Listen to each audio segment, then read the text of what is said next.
중국이 새롭게 만드는 법은 중국을 고립시키고 외국 기업을 떠나게 할 것이다라는 소식을 전해드리겠습니다. 서방이 거듭된 제재를 받던 공산주의 중국이 외국에 보복할 근거 법안을 통과시켰습니다.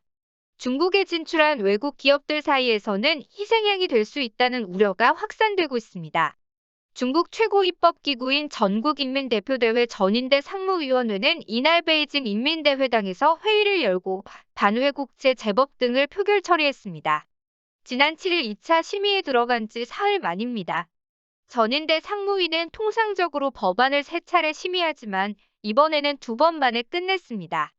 관련 규정에서 중요한 사안은 2차 심의만으로 제정할 수 있도록 허용하고 있습니다.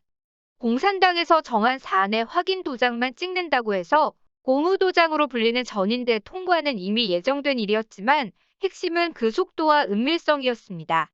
중국에서 사업하는 유럽연합 기업들의 단체인 중국 이유상공회의소의 요르그 우트케 회장은 루이터 통신과의 인터뷰에서 중국은 상당히 다급해 보인다고 논평했습니다. 우트케 회장은 중국에서 활동하는 유럽 기업들은 법안 처리 과정의 투명성 결여에 놀라워했다며 1차 심의를 진행했다는 것을 밝히지도 않았고 검토할 수 있는 초안도 없었다고 말했습니다. 이어 이 법은 외국인 투자 유치에 도움이 안 된다. 외국 기업으로서는 정치 게임의 희생양이 될 수도 있다고 여겨진다고 덧붙였습니다. 이 법은 외국이 중국 기업과 개인을 부당하게 제재하면 중국 정부가 나서서 지원하고 보복 조치를 하겠다는 것이 골자입니다. 다만 법의 정확한 내용은 알려지지 않았습니다. 공산당은 이번 법안을 제정하기 이전에도 서방이 제재에 맞서 미국과 EU의 정치인, 학자, 비정부기구 NGO에 대해 중국 입국 비자 발급을 금지하며 보복해왔습니다.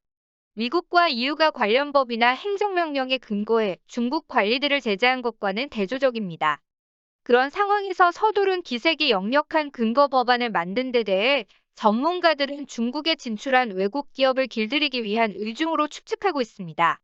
줄리안 쿠비 호프라데 국제법 교수는 중국이 10일 통과시킨 법안은 실질적으로 2가지를 행동에 옮긴 것이라며 하나는 외국 정보 관리와 그 가족, 싱크탱크, 비정부기구 등에 대한 중국의 제재 절차를 공식적으로 마련한 것이라고 분석했습니다. 이어 다른 하나는 중국에서 활동하는 어떤 회사도 EU나 미국의 제재를 준수하지 못하도록 금지한 것이라고 밝혔습니다. 쿠 교수의 분석에 따르면 미국이나 유럽의 제재를 준수하는 외국 기업은 중국 정부로부터 민사소송을 당할 수 있습니다. 기업과 개인이 나설 필요 없이 정부가 해결사 역할을 하게 됩니다. 예를 들어 신장 면화를 보이콧한 글로벌 의류 브랜드 H&M은 역으로 신장 면화를 생산하는 중국 기업인 신장건설병단으로부터 이 법에 따라 소송을 당할 수 있습니다. 오늘의 추천 영상은 중국에 대한 제재의 이유까지 동참한 이유입니다. 끝까지 시청해주셔서 감사합니다.